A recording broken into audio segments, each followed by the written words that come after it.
الحق من ربك فلا تكن من الممترين.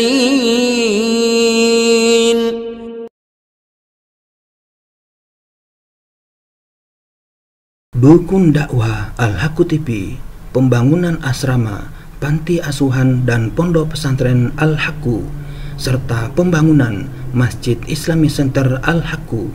Salurkan donasi Anda melalui Bank Syariah Indonesia dengan nomor rekening 7726170370 dengan kode bank 451 atas nama Muhammad Rais, pengasuh panti asuhan dan pondok pesantren Al-Haqqu.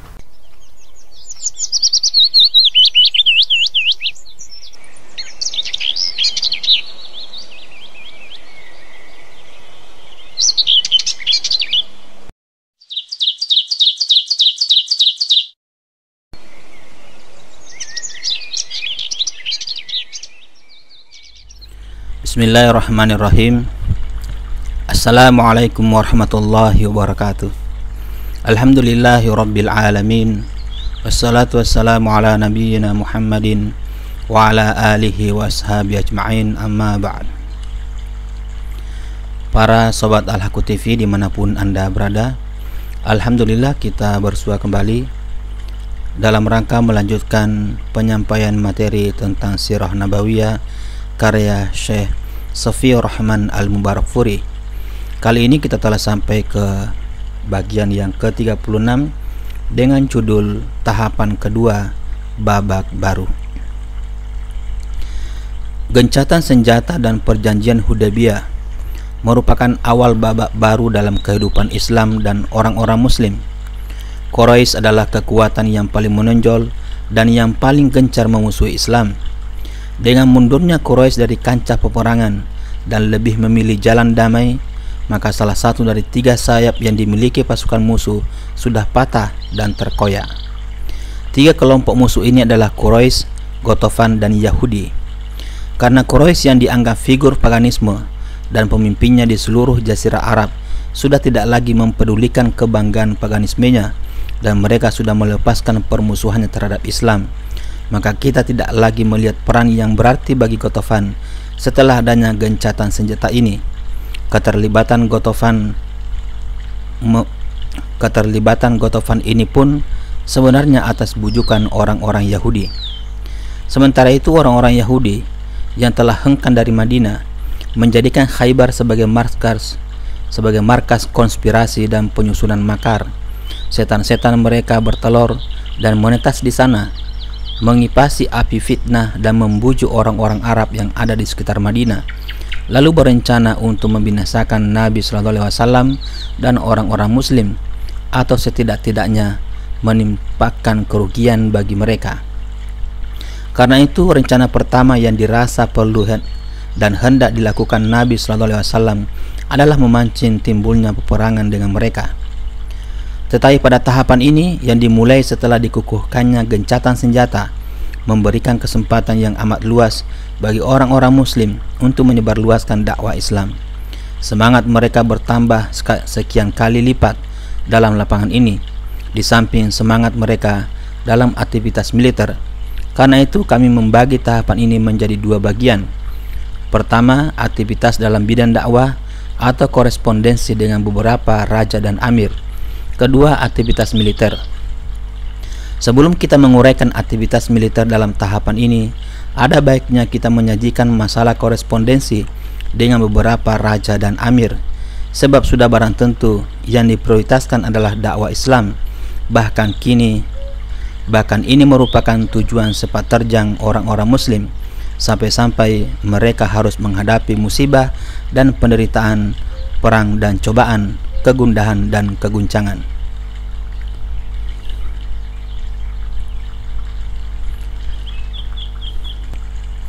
Korespondensi dengan beberapa raja dan amir.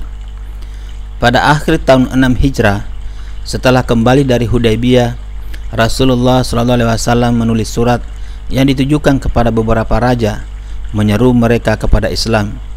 Saat hendak menulis surat-surat, yang ditujukan kepada beberapa raja itu, ada seseorang yang memberitahu, sesungguhnya mereka tidak akan mau menerimanya kecuali jika surat itu disertai cincin stempel.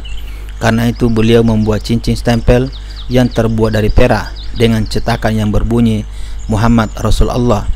Cetakan tulisan ini tersusun dalam 3 baris, Muhammad 1 baris, Rasul 1 baris, dan Allah 1 baris, dengan susunan yang dimulai dari bawah, Muhammad Rasul Allah. Beliau menunjuk beberapa orang sahabat sebagai kurir yang cukup mempunyai pengetahuan dan pengalaman.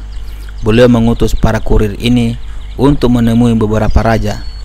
Al-Allamah Al-Mansur Furi memastikan bahwa beliau mengutus para kurir ini pada awal bulan Muharram tahun 7 Hijrah, beberapa hari sebelum pergi ke Khaybar. Inilah uraiannya dan isi surat-surat tersebut. 1. Surat kepada Najasyi Raja Habasyah. Najasyi ini namanya Ashama bin Al-Aijar. Beliau menulis surat ini bersama Amr bin Umayyah Ad-Damri pada akhir tahun 6 Hijrah atau pada bulan Muharram tahun 7 Hijrah.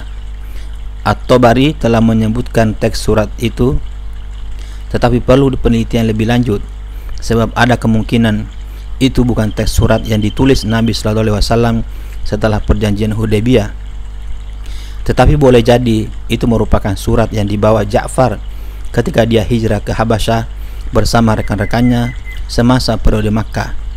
Apalagi di akhir surat itu disebutkan orang-orang yang hijrah dengan bunyi, "Aku telah mengutus kepada kalian anak pamanku Ja'far bersama beberapa orang muslim. Jika dia telah datang, maka terimalah dia dan janganlah berbuat sewenang-wenang kepadanya." Al-Baihaqi meriwayatkan dari Ibnu Ishaq teks surat yang ditulis Nabi SAW kepada Najasyi sebagai berikut. Dari Muhammad sang Nabi kepada Najasyi Al-Asham, pemimpin Habasyah. Kesejahteraan bagi siapa saja yang mengikuti petunjuk, beriman kepada Allah dan Rasulnya. Aku bersaksi bahwa tiada ilah selain Allah semata, yang tiada sekutu baginya, yang tidak mempunyai rekan pendamping dan anak, dan Muhammad adalah hamba dan Rasulnya. Aku menyeru Tuhan dengan seruan Islam bahwa aku adalah Rasulnya, maka masuklah Islam, niscaya Tuhan akan selamat. A'udzubillahi minasyaitonirrajim. Qul ya ahlal kitab ta'alau ila kalimatin sawa bainana wa bainakum alla na'budu illallah wa la nusyrika bihi syai'a wa la yattakhidha ba'duna ba'da arbaban min dunillah fa in tawallau faqulu asyhadu bi anna muslimun. Katakanlah hai ahli kitab, marilah berpegang kepada suatu kalimat ketetapan yang tidak ada perselisihan antara kami dan kamu, bahwa tidak kita sembah kecuali Allah dan tidak kita persekutukan Dia dengan sesuatu pun, dan tidak pula sebagian kita menjadikan sebagian yang lain sebagai Tuhan selain Allah. Jika mereka berpaling, maka katakanlah kepada mereka, saksikanlah bahwa Allah adalah orang-orang yang berserah diri kepada Allah. Quran Surah Ali Imran ayat 64. Jika Tuhan menolak, maka Tuhan akan menanggung dosa orang-orang Nasrani dari kaum Tuhan. Seorang peneliti yang cukup terkenal, Dr. Humaidillah Baris, menyebutkan teks surat ini yang isinya jauh berbeda.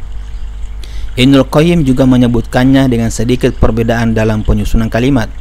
Dalam penelitian ini, Dr. Humaidillah telah berusaha semaksimal mungkin untuk mengungkapkannya dengan berbagai sarana penelitian yang memungkinkan. Dia menyebutkan teks surat ini sebagai berikut. Bismillahirrahmanirrahim. Dari Muhammad Rasulullah kepada Najasyi, pemimpin Habasyah. Kesejahteraan bagi siapapun yang mengikuti petunjuk. Amma ba'd. Aku memuji bagi Tuhan kepada Allah yang tak ada ilah selainnya. Dialah penguasa yang maha suci, pemberi kesejahteraan, pemberi perlindungan, dan yang berkuasa. Aku bersaksi bahwa Isa bin Maryam adalah ruh Allah dan kalimatnya yang disampaikan kepada Maryam yang perawan, baik dan menjaga kehormatan diri. Lalu dia mengandung Isa dari ruhnya dan tiupannya, sebagaimana dia menciptakan Adam dengan tangannya. Aku menyeru kepada Allah semata yang tiada sekutu baginya dan senantiasa menaatinya, dan hendaklah Tuhan mengikuti aku, beriman kepada apa yang diberikan kepadaku.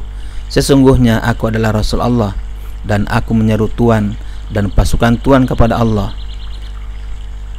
Aku sudah mengajak dan memberi nasihat, maka terimalah nasihatku, kesejahteraan bagi siapapun yang mengikuti petunjuk.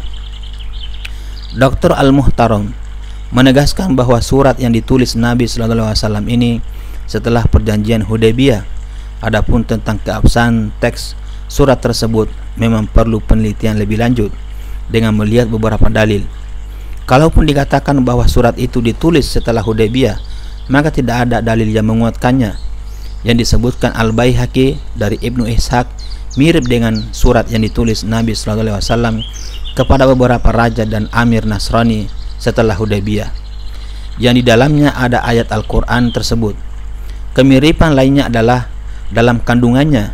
Di sini disebutkan nama Al-Asammah secara jelas, sedangkan surat yang disebutkan Dr. Humaidillah menurut hemat kami adalah surat yang ditulis beliau kepada pengganti Al-Asammah setelah dia meninggal dunia, padahal nama Al-Asammah disebutkan secara jelas.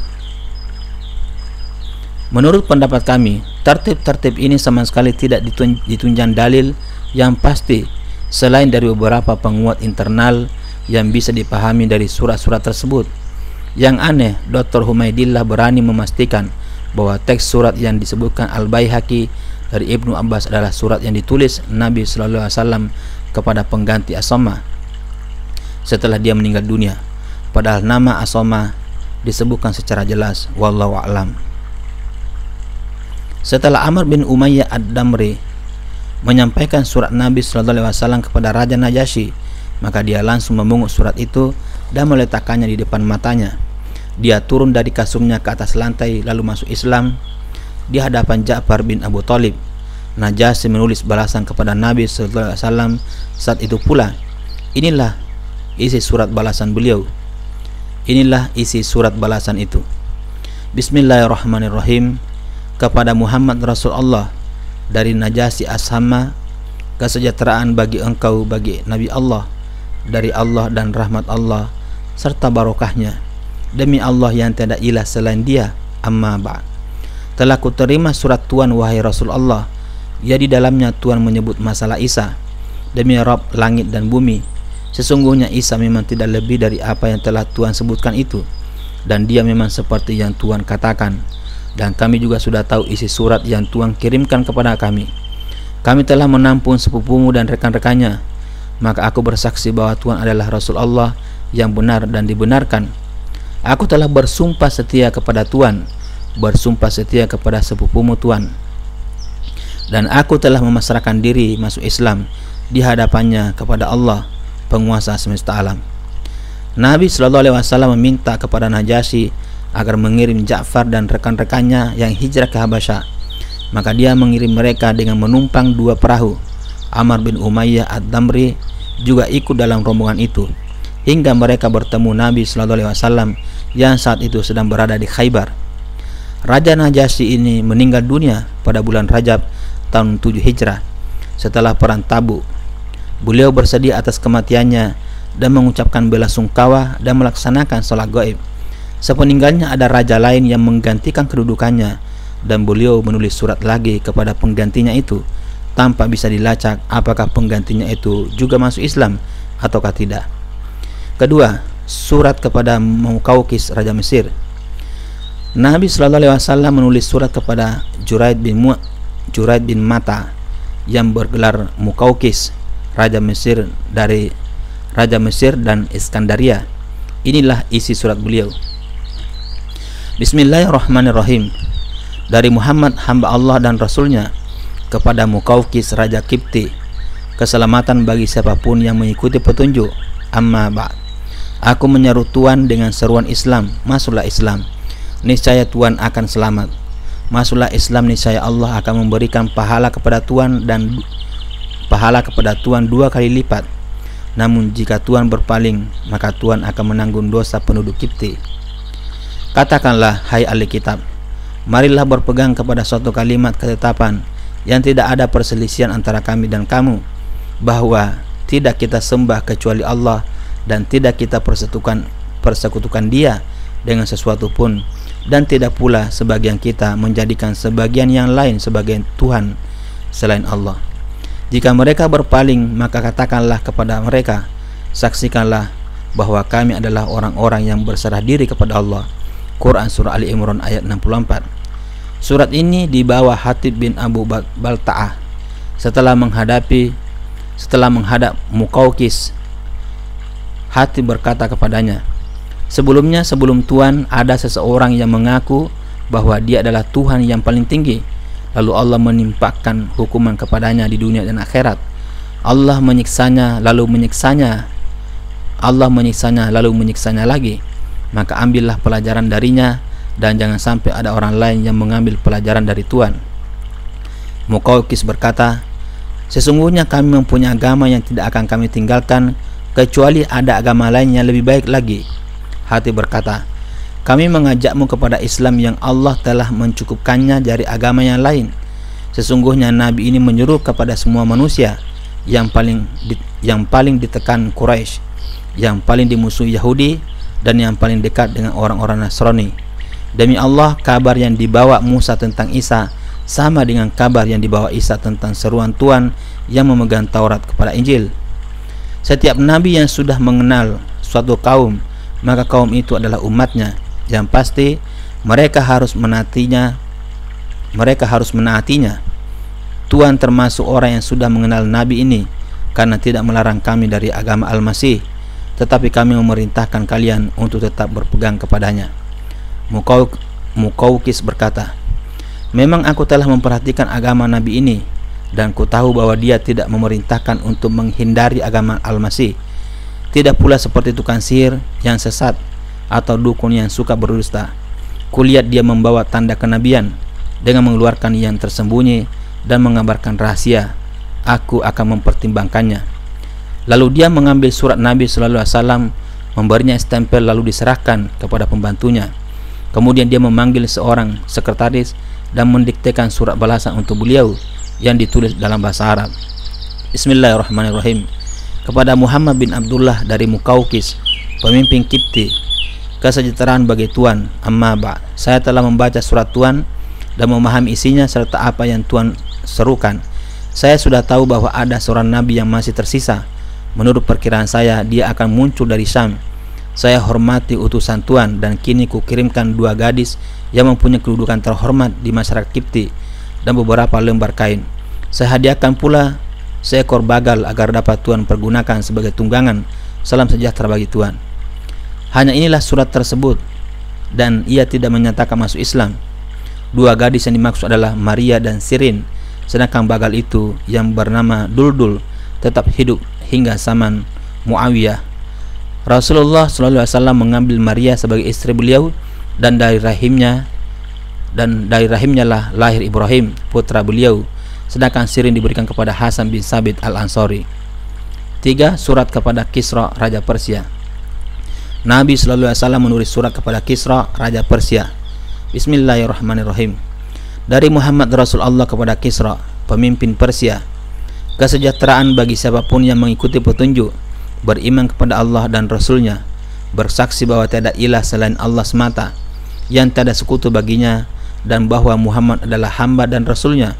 Aku menyeru Tuhan dengan seruan Islam. Sesungguhnya aku adalah utusan Allah kepada seluruh manusia untuk memberi peringatan kepada orang yang hidup dan membenarkan perkataan atas orang-orang kafir. Masuklah Islam, niscaya Tuhan akan selamat. Namun jika Tuhan menolak, maka dosa orang-orang Majusi ada di pundak Tuhan. Quraish yang menyampaikan surat ini adalah Abdullah bin Hudzafah As-Sahmi. Lalu surat itu disampaikan kepada pemimpin Bahrain. Kita tidak tahu apakah pemimpin Bahrain itu mengutus anak buahnya untuk menyampaikan surat tersebut, ataukah Abdullah sendiri yang menyampaikannya. Siapapun yang menyampaikan surat tersebut, yang pasti setelah membacanya, Kisra langsung mencabik-cabik surat itu. Dengan congkak dia berkata, seorang budak yang hina dina dari rakyatku pernah menulis namanya sebelum aku berkuasa. Setelah mendengar apa yang dilakukan Kisra, Nabi SAW bersabda, Allah akan mencabik-cabik kerajaannya. Kisra benar-benar akan mengalami seperti apa yang disabdakan beliau ini.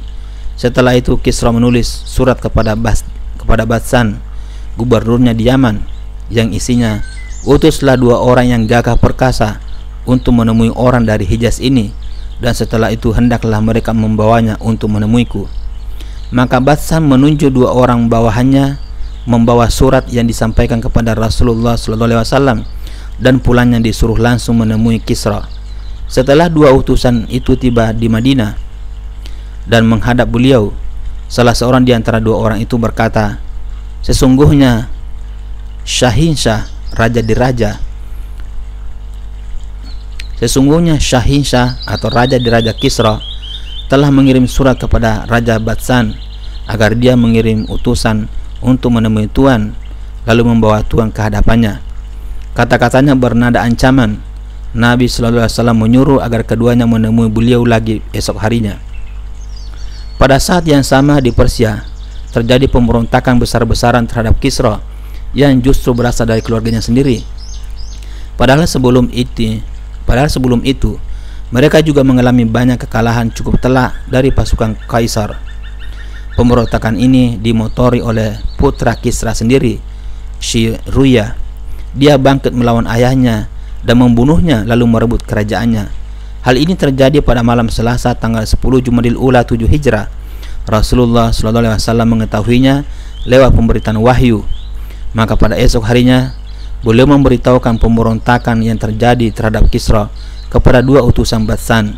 Keduanya bertanya, apakah Tuan betul-betul yakin dengan apa yang Tuan katakan ini? Sebenarnya kami tidak seberapa membenci Tuan. Maka apakah kami harus mencatat apa yang Tuan katakan ini dan menyampaikannya kepada Raja Badsan? Beliau bersabda, benar, sampaikan hal ini kepadanya. Sampaikan pula pesanku kepadanya bahwa agama dan kekuasaanku akan merambah seperti yang dicapai Kisra, menguasai yang kaya dan yang miskin. Sampaikan pula kepadanya, apabila Tuan mau masuk Islam, kuberikan apa yang menjadi milik Tuan sebagai pemimpin bagi kaum Tuan. Maka kedua utusan itu segera kembali dan menemui Badsan serta menyampaikan pesan beliau. Tak seberapa kemudian datang pula surat tentang terbunuhnya Kisra di tangan putranya sendiri, Shiruya. Dalam surat itu Shiruya menyebutkan, awasilah orang yang sudah dikirimi surat oleh ayahku itu, dan janganlah engkau menyerangnya sebelum ada perintah dariku. Inilah yang mendorong Badsan untuk masuk Islam beserta rakyatnya di Yaman. Surat kepada Kaisar Raja Romawi. Al-Bukhari meriwayatkan sebuah hadis yang panjang yang di dalamnya terdapat teks surat yang ditulis Nabi SAW kepada Raja Romawi Heraklius. Inilah surat tersebut. Bismillahirrahmanirrahim. Dari Muhammad bin Abdullah kepada Heraklius pemimpin Romawi, kesejahteraan bagi siapapun yang mengikuti petunjuk. Masuklah Islam, niscaya Tuhan akan selamat. Masuklah Islam, niscaya Allah akan melimpahkan pahala kepada Tuhan 2 kali lipat. Namun jika Tuhan berpaling, maka Tuhan akan menanggung dosa rakyat Arisiyin. Katakanlah, hai ahli kitab, marilah berpegang kepada suatu kalimat ketetapan yang tidak ada perselisihan antara kami dan kamu, bahwa tidak kita sembah kecuali Allah, dan tidak kita bersekutukan Dia dengan sesuatu pun, dan tidak pula sebagian kita menjadikan sebagian yang lain sebagai Tuhan selain Allah.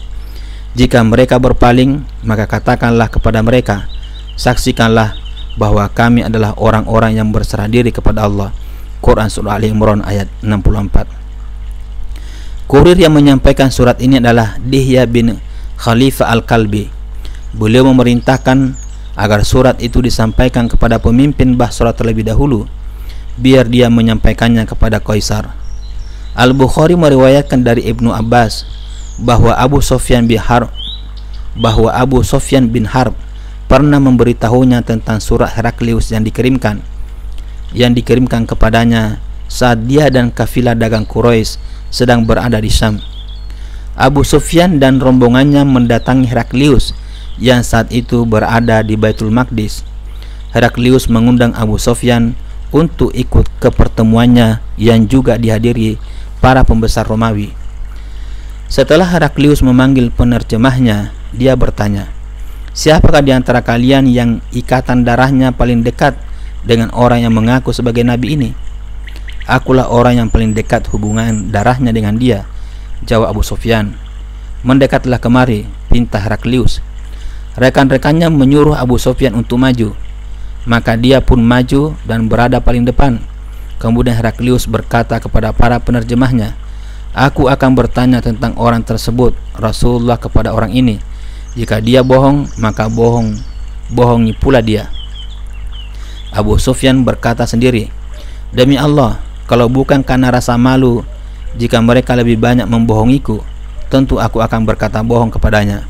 Kemudian dia menuturkan, "Pertanyaan pertama yang diajukan kepadaku adalah, bagaimana nasabnya di tengah kalian?" Aku menjawab, "Dia orang yang terpandang di antara kami." "Apakah pernah ada seorang sebelumnya yang berkata seperti yang dia katakan?" "Tidak ada," jawabku. "Apakah di antara bapak-bapaknya ada yang menjadi raja?" "Tidak ada." "Apakah yang mengikutinya dari kalangan orang-orang yang terpandang atau orang yang lemah?" "Orang-orang yang lemah di antara mereka." "Apakah jumlah mereka semakin hari semakin bertambah atau semakin berkurang?" "Semakin bertambah." "Adakah di antara pengikutnya yang keluar dari agamanya karena benci agama itu setelah dia memasukinya?" "Tidak ada." "Apakah kalian menuduhnya pembohong sebelum dia mengatakan apa yang dikatakannya?" "Tidak." "Apakah dia pernah berkhianat?" "Tidak pernah. Selama kami bergaul dengannya, kami tidak pernah melihat melakukan hal itu." Tidak ada kata-kata lain yang memungkinkan bagiku untuk mengorek keterangan. Tetapi kemudian Heraklius bertanya lagi, "Apakah kalian memeranginya?" "Apakah kalian memeranginya?" "Ya," jawabku. "Bagaimana cara kalian memeranginya?" "Peperangan antara kami dan dia silih berganti. Kadang kami yang menang, kadang dia yang menang." "Apa yang dia perintahkan kepada kalian?" Dia berkata, "Sembahlah Allah semata, janganlah menyekutukan sesuatu pun dengannya. Tinggalkan apa yang dikatakan bapak-bapak kalian." Dia juga menyuruh kami mendirikan sholat, bersedekah, menjaga kehormatan diri, dan menjalin hubungan persaudaraan. Lalu Heraklius berkata kepada para penerjemahnya, "Katakan kepadanya, Abu Sufyan, aku sudah menanyakan kepadamu tentang nasabnya. Lalu engkau katakan bahwa dia adalah orang yang terpandang di antara kalian. Memang begitulah para rasul yang diutus di suatu nasab dari kaumnya. Aku sudah menanyakan kepadamu, apakah pernah ada seseorang di antara kalian sebelumnya yang mengatakan seperti yang dia katakan?" Lalu engkau mengatakan tidak ada. Aku berkata sendiri, andai kata ada seseorang yang berkata seperti itu sebelumnya, tentu aku akan katakan memang ada seseorang yang mengikuti perkataan yang pernah disampaikan sebelumnya. Heraklius berkata lagi, "Aku sudah menanyakan kepadamu, apakah di antara bapak-bapaknya ada yang menjadi raja?" Engkau katakan tidak ada. Aku berkata sendiri, kalaupun di antara bapak-bapaknya ada yang menjadi raja, tentu aku akan katakan memang di sana ada orang yang mencari-cari kerajaan bapaknya. Heraklius berkata lagi, "Aku sudah menanyakan kepadamu, apakah kalian menuduhnya pembohong sebelum dia mengatakan apa yang dia katakan?" Engkau jawab tidak. Memang aku tahu tidak mungkin dia berdusta terhadap manusia dan Allah. Aku sudah menanyakan kepadamu, apakah yang mengikutinya dari kalangan orang-orang yang terpandang ataukah orang-orang yang lemah? Engkau katakan orang-orang yang lemahlah yang mengikutinya. Memang begitulah pengikut para rasul. Aku sudah menanyakan kepadamu, adakah seseorang yang murtad dari agamanya karena benci terhadap agamanya setelah dia memasukinya? Engkau katakan tidak ada. Memang begitulah, jika iman sudah meresap ke dalam hati, aku sudah menanyakan kepadamu, apakah dia pernah berkhianat? Engkau katakan tidak pernah. Memang begitulah para rasul yang tidak pernah berkhianat. Aku sudah menanyakan kepadamu, apa yang dia perintahkan? Engkau katakan bahwa dia menyuruh kalian untuk menyembah kepada Allah, tidak menyekutukan sesuatu pun dengannya, melarang kalian menyembah berhala, menyuruh kalian mendirikan sholat, bersedekah, jujur, dan menjaga kehormatan diri. Jikanya engkau katakan itu benar, maka dia akan menguasai tempat kedua kakiku berpijak saat ini. Jauh-jauh sebelumnya aku sudah menyadari bahwa orang seperti dia akan muncul, dan aku tidak menduga dia berasal di tengah kalian. Andaikan aku bisa bebas bertemu dengannya, maka aku lebih memilih bertemu dengannya. Andaikan aku berada di hadapannya, tentu akan kubasuh kedua telapak kakinya. Setelah itu Heraklius meminta surat Rasulullah SAW dan membacanya. Setelah selesai terdengar suara gaduh dan riuh di sana sini. Heraklius memerintahkan agar kami dibawa keluar dari tempat pertemuan itu. Aku berkata kepada para bawahannya yang membawa kami keluar, kekuasaannya saat itu tidak beda jauh dengan kekuasaan Ibnu Abu Kabsyah yang ketakutan terhadap kekuasaan Raja Bani Al-Asfar. Sejak saat itu aku selalu merasa yakin akan kemenangan Nabi SAW hingga akhirnya Allah menunjukiku untuk masuk Islam. Begitulah pengaruh surat beliau terhadap diri Kaisar yang bisa ditangkap Abu Sufyan. Karena pengaruh itu pula akhirnya Abu Sufyan memberikan sejumlah harta benda dan pakaian terhadap Dihya bin Khalifah Al-Kalbi, pembawa surat beliau. Di tengah perjalanan dia berpapasan dengan segolongan orang dari Jusam yang kemudian merampoknya dan sama sekali tidak menyisakan harta yang dibawanya. Saat Rasulullah SAW hendak masuk rumah, Dihya tiba dan langsung mengabarkan kepada beliau apa yang menimpa dirinya. Beliau mengutus Said bin Harithah bersama 500 orang untuk pergi ke Jusam di belakang Wadil Qura. Said melancarkan serangan gencar ke Jusam dan bertempur hebat hingga akhirnya dia memperoleh kemenangan. Dia mendapatkan rampasan cukup banyak berupa 1000 ekor onta, 5000 ekor domba, 1000 tawanan wanita dan anak-anak. Sebelumnya sudah ada perjanjian antara Jusam dengan Rasulullah SAW. Maka dari itu salah seorang pemimpin kabilah ini segera mendatangi beliau dan mengajukan beberapa alasan tentang peristiwa itu. Sebenarnya dia dan beberapa orang sudah berusaha membantu Dihya saat dirampok, karena memang sebelum itu mereka sudah masuk Islam. Beliau menerima alasan ini dan mengembalikan seluruh harta rampasan dan tawanan. Mayoritas penulis kisah peperangan menyebutkan bahwa peristiwa ini terjadi sebelum perjanjian Hudaybiyah. Ini jelas salah, sebab pengiriman surat kepada Kaisar terjadi sesudah perjanjian Hudaybiyah. Maka Ibnul Qayyim berkata, tidak diragukan bahwa peristiwa ini terjadi sesudah perjanjian Hudaybiyah. 5. Surat kepada Al-Munzir bin Sawa. Nabi SAW menulis surat kepada Al-Munzir bin Sawa, pemimpin Bahrain, berisi seruan agar dia masuk Islam.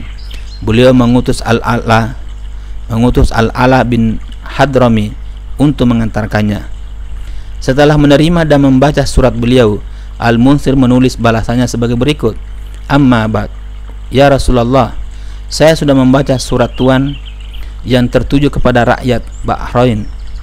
Di antara mereka ada yang menyukai Islam dan kagum kepadanya lalu memeluknya, dan di antara mereka ada pula yang tidak menyukainya. Sementara di negeriku ada orang-orang Majusi dan Yahudi. Maka tulislah lagi surat kepadaku yang bisa menjelaskan urusan Tuhan. Maka Rasulullah SAW menulis surat lagi. Bismillahirrahmanirrahim. Dari Muhammad Rasulullah kepada Al-Munzir bin Sawa. Kesejahteraan bagi dirimu. Aku memuji bagimu kepada Allah yang tiada ilah selainnya. Aku bersaksi bahwa Muhammad adalah hamba dan rasulnya. Amma ba'd, aku mengingatkanmu terhadap Allah Subhanahu wa taala.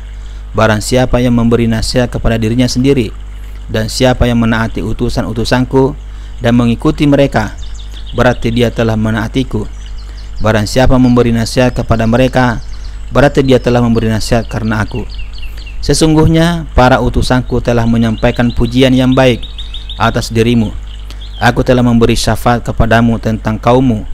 Biarkanlah orang-orang muslim karena mereka telah masuk Islam. Kuampuni orang-orang yang telah berbuat dosa dan terimalah mereka. Selagi engkau tetap berbuat baik, maka kami tidak akan menurun kamu dari kekuasaanmu. Siapa yang ingin melindungi orang-orang Majusi atau Yahudi, maka dia harus membayar jizyah.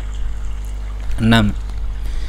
Surat kepada Hausan bin Ali Al-Hanafi, pemimpin Yamamah. Nabi Shallallahu Alaihi Wasallam menulis surat kepada Haudzah bin Ali, pemimpin Yamamah, sebagai berikut. Bismillahirrahmanirrahim. Dari Muhammad Rasulullah kepada Haudzah bin Ali, kesejahteraan bagi siapapun yang mengikuti petunjuk.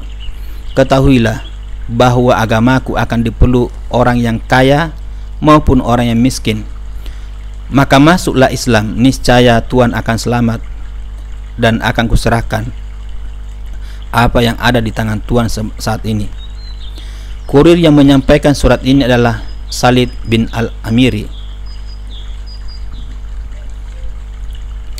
Kurir yang menyampaikan surat ini adalah Salid bin Al-Amiri. Saat Salid sudah tiba di hadapannya, Haudzah menyambut kedatangannya dengan ramah tamah dan menyuruhnya masuk ke rumah. Kemudian Haudzah membaca surat beliau dan sesekali memberi komentar. Dia menulis balasan kepada Nabi Shallallahu Alaihi Wasallam sebagai berikut. Sungguh bagus dan baik apa yang Tuhan serukan. Sementara itu banyak orang-orang Arab yang takut terhadap kekuasaanku. Jika Tuhan mau memberikan sebagian urusan kepadaku, tentu aku mau mengikuti Tuhan. Haudzah memberikan hadiah yang melimpah dan memberinya kain tenun yang bagus. Semua hadiah ini diserahkan kepada Nabi Shallallahu Alaihi Wasallam dan mengabarkan apa yang dialaminya. Beliau membaca surat balasan dari Haudzah lalu bersabda, jika dia meminta sepetak tanah kepadaku, maka aku tidak akan memberinya. Cukup apa yang dimilikinya saat ini. Namun setelah Rasulullah Shallallahu Alaihi Wasallam kembali dari penaklukan Makkah, Jibril mengabarkan kepada beliau bahwa Haudzah sudah meninggal dunia. Untuk itu beliau bersabda, dari Yamamah ini akan muncul seorang pendusta yang membual sebagai nabi. Dia akan menjadi pembunuh sepeninggalku. Ada seseorang yang bertanya, ya Rasulullah, siapakah yang dibunuhnya? Beliau menjawab, kamu dan rekan-rekanmu, dan memang begitulah yang terjadi. 7. Surat kepada Al-Haris bin Abu Syamr Al-Ghassani, pemimpin Damaskus. Inilah surat yang ditulis Nabi Shallallahu Alaihi Wasallam kepadanya. Bismillahirrahmanirrahim. Dari Muhammad Rasulullah kepada Al-Haris bin Abu Syamr. Kesejahteraan bagi siapapun yang mengikuti petunjuk, percaya dan membenarkannya. Aku menyeru Tuhan agar beriman kepada Allah semata yang tiada sekutu baginya, niscaya akan kekal kerajaan Tuhan. Beliau menunjuk Syuja' bin Wahab dari Bani Asad bin Khusainah untuk mengantarkan surat itu. Setelah membacanya, dia berkata, siapa yang mau merebut kerajaan ini dari tanganku, aku pasti akan menghadapinya. Dan dia tidak mau masuk Islam. 8.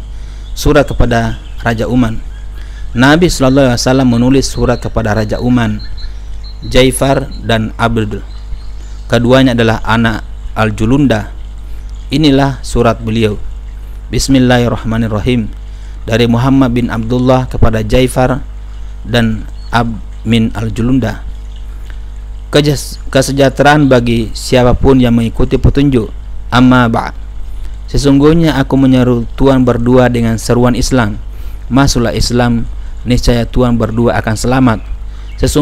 Sesungguhnya aku adalah utusan Allah kepada semua manusia untuk memberi peringatan kepada orang yang hidup dan membenarkan perkataan terhadap orang-orang kafir. Jika Tuhan berdua berkenan mengikrarkan Islam, maka aku akan mengukuhkan kerajaan Tuhan. Namun jika Tuhan enggan mengikrarkan Islam, maka kerajaan Tuhan pasti akan berakhir dan kudaku pasti akan menginjakkan kaki di halaman Tuhan dan nubuahku akan mengalahkan kerajaan Tuhan. Beliau menunjuk Amr bin Al-As untuk menyampaikan surat ini. Amr menuturkan, aku pun berangkat hingga tiba di Uman. Aku ingin menemui Abd min Al-Julunda terlebih dahulu, karena dia lebih lemah lembut dan lebih kompromis. Aku berkata di hadapannya, aku adalah utusan Rasulullah SAW untuk menghadap Tuhan dan saudara Tuhan. Temuilah saudaraku terlebih dahulu, karena dia lebih tua dan lebih berkuasa daripada aku. Aku akan mencoba mengantarkan engkau hingga dia bisa membaca suratmu. Kemudian Abdu mengajukan beberapa pertanyaan. Apa yang hendak engkau serukan? Aku menjawab, aku menyeru kepada Allah semata yang tiada sekutu baginya. Hendaklah Tuhan melepaskan apapun yang disembah selainnya. Hendaklah Tuhan bersaksi bahwa Muhammad adalah hamba dan rasulnya. Wahai Amr, engkau adalah putra pemimpin kaummu, lalu apa saja yang diperbuat ayahmu, padahal kami sangat salut kepadanya. Dia meninggal dalam keadaan tidak beriman kepada Muhammad, padahal aku ingin sekali dia masuk Islam dan membenarkannya. Dulu aku sejalan dan sepemikiran hingga Allah memberikan petunjuk kepadaku untuk masuk Islam. Sejak kapan engkau mengikutinya? Tanya Abdu. Belum lama, jawabku. Di mana engkau masuk Islam? Di hadapan Najasyi, jawabku. Lalu aku mengabarkan kepadanya bahwa Najasyi sudah masuk Islam. Lalu bagaimana reaksi kaumnya terhadap kerajaannya? Tanya Abdu. Mereka tetap mengakuinya dan mengikutinya, jawabku. Bagaimana dengan para pendeta dan padri? Tanyanya. Begitupun mereka, jawabku. Hati-hatilah dengan perkataanmu, wahai Amr. Sesungguhnya tak ada perangai seseorang yang lebih buruk daripada dusta. Aku tidak dusta. Aku tidak berdusta dan kami tidak menghalalkan dusta dalam agama kami, jawabku. Menurut Heraklius tidak tahu keselamanya saat itu. Menurutku Heraklius tidak tahu keselamanya saat itu. Begitulah. Dari mana engkau bisa mengetahuinya? Dulu Najasyi selalu menyerahkan pajak kepada Heraklius. Setelah masuk Islam dan membenarkan Muhammad, maka dia berkata, tidak, demi Allah, andaikan dia meminta 1 dirham pun, aku tidak akan menyerahkannya kepada dia, jawabku. Akhirnya Heraklius mendengar pula keislamannya. Lalu dia ditanya saudaranya, apakah engkau membiarkan rakyatmu menolak menyerahkan pajak kepadamu dan memeluk agama baru yang bukan agamamu? Heraklius menjawab, orang itu menyukai satu agama lalu memilih untuk dipeluknya. Apa yang bisa aku perbuat terhadap dirinya? Demi Allah, jika bukan karena beban kerajaanku ini, tentu aku akan melakukan seperti apa yang dilakukannya. Hati-hatilah dengan perkataanmu, wahai Amr, kata Abdu memperingatkan aku. Demi Allah, aku berkata jujur kepada Tuhan, jawabku. Tolong beritahukan kepadaku apa yang diperintahkan Muhammad dan apa pula yang dilarangnya. Beliau memerintahkan untuk selalu taat kepada Allah dan melarang mendurhakainya, memerintahkan kepada kebajikan dan menyambung tali persaudaraan, dan melarang dari kezaliman dan permusuhan. Beliau juga melarang zina, minum khamar, menyembah batu, patung dan salib. Alangkah bagusnya apa yang disuruhkan itu. Andaikan saja saudaraku sependapat denganku tentang dirinya hingga kami beriman kepada Muhammad dan membenarkannya. Tetapi bagi saudaraku lebih baik mempertahankan kerajaannya daripada meninggalkannya, dan hal ini menjadi beban dosa baginya. Sesungguhnya jika dia mau masuk Islam, maka Rasulullah SAW tetap akan mengakui kekuasaannya terhadap kaumnya. Beliau akan mengambil sedekah dari penduduk yang kaya lalu memberikannya kepada mereka yang miskin, kataku. Itu suatu akhlak yang bagus. Tetapi apa yang dimaksudkan sedekah itu? Lalu aku memberitahukan kepadanya tentang apa-apa yang diperintahkan Rasulullah SAW mengenai zakat mal, termasuk pula zakat untuk onta.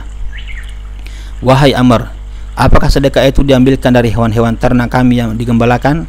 Tanya Abdu. Benar, jawabku. Demi Allah, sekalipun kaumku tetap berada di rumahnya dan sekalipun hewan ternak banyak, aku tidak melihat mereka mau menaatinya. Beberapa hari aku menunggu di depan rumah Abdu yang saat itu masih berusaha menghubungi saudaranya dan mengabarkan apa yang aku katakan. Suatu kali Jaifar memanggilku. Saat aku menghadapnya, para pengawalnya mencekal lengan tanganku. Lepaskan dia, katanya. Maka aku pun dilepaskan. Aku bermaksud hendak duduk. Aku memandangi Jaifar, lalu dia berkata, katakan apa keperluanmu.